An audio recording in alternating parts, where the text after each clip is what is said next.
Hey, what's up, everybody? True Boxing here. Thank you for coming back to get hit with the truth. So today, continuing my 2021 year-end top 10s, and this video is going to focus on my number one fighter at 130 pounds super featherweight, and that is the undefeated WBC super featherweight champion Oscar Valdez, who came into the year number 6, so he moves up 5 spots to number 1, and he had a mandatory title shot due against Miguel Berchelt, and nobody really gave Valdez much of a chance, myself included, heading into this fight. I thought maybe he'd be competitive a few rounds in, but I really thought he was going to get his ass whipped in this fight. I didn't feel like he stood a chance against Berchelt. Berchelt's such a overwhelming fighter. He can take shots, and and just a good combination of a boxer puncher. And I really thought Berchelt was just going to dominate Valdez in this one.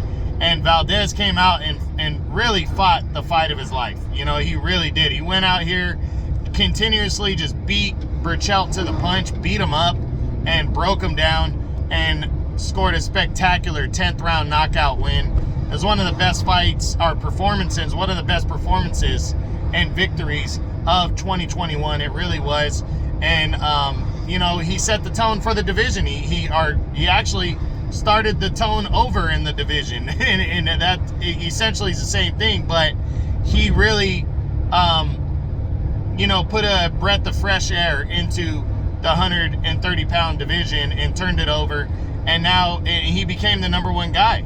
But in September, he had some controversy. He was set to make a mandatory defense against Robson Conceição, a Brazilian undefeated fighter who he had lost to in the amateurs.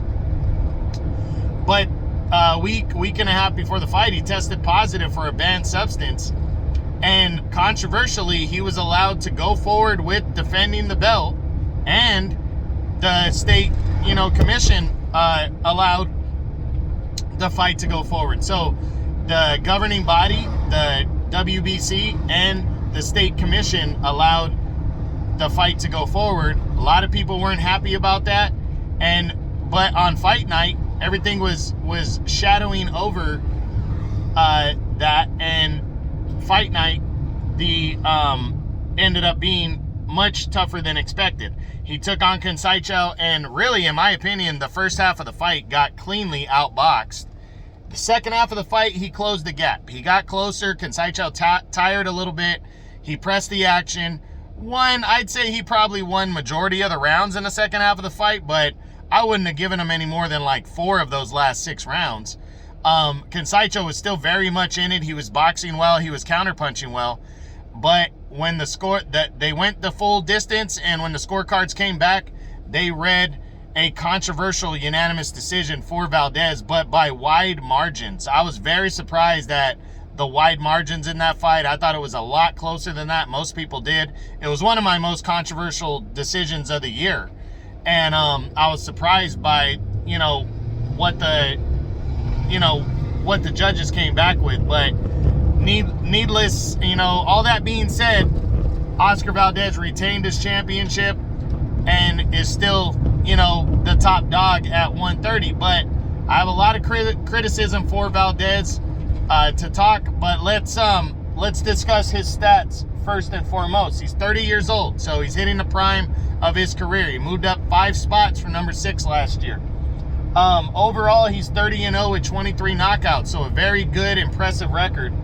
And again, he's a top dog, but both of his fights, when he beat Berchelt in February and then in September after Conceição, he said he wanted the WBO champion, whoever it may be. He said Herring, or whoever comes out of Herring and Stevenson, is what he said. He called it out. He said he was ready both times. Now Stevenson dominated Jamel Herring to capture the WBO belt, and this fight can be easily made. But I think Bob Arum doesn't want to expose Valdez to Shakur Stevenson because he knows what will happen. He knows he's going to lose one of his stars that way. But it really, who cares? Because that's the only fight really to be made right now, and it'll determine a true number 1 guy at 130.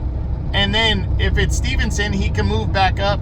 He can move up to 135 and chase the big names up there, and Valdez can stay at 130 and take over 130 again after losing to Stevenson. I mean, to me, Valdez losing is going to be tough, but he's the top dog. Who cares? You know, I mean, you have the top two fighters. Bob Arum has the top two guys with top rank. And, you know, and he has the best two fighters, and this is the fight everybody wants to see. Two undefeated champions unifying belts. They have no chance of unifying the other belts right now. Roger Gutierrez has a mandatory against Chris Colbert, who's with the PBC. I think Colbert's going to win that one. So not likely that the PBC is going to work with, you know, Top Rank to unify that belt. And then Golden Boy, so Golden Boy controls the belt for now, but then the other belt, the IBF title, is tied up this year with mandatories due. So this realistically is the only step up fight right here for both guys. So to not have it next when both are able to do it because they're both in optional mode is a travesty, especially since Valdez has been calling them out. So for me, I think it's as much Valdez as it is Bob Arum. I don't think they were expecting Shakur Stevenson to look as good as he did against what's his name, Jamel Herring. So Bob Arum's kind of like, no, I don't want my guy Valdez to fight my future star here and get beat down, you know. But that's only going to raise the stock of Shakur Stevenson. So as much as he's losing with Valdez, he's going to gain with Stevenson. And again, Valdez can always stay at 130 while Stevenson likely moves up in weight after that. Or if Valdez pulls off the upset, you know, hey, it might set up a rematch, or Valdez can go to 135. I mean, one way or the other, you have the true king of 130, and then the other guy can move up to 135, you know? I mean, after that, the winner can. The loser can stay, whatever. But it's just a travesty that this fight has not already been made. It should have been. So I'm really hoping that Stevenson and Valdez happens.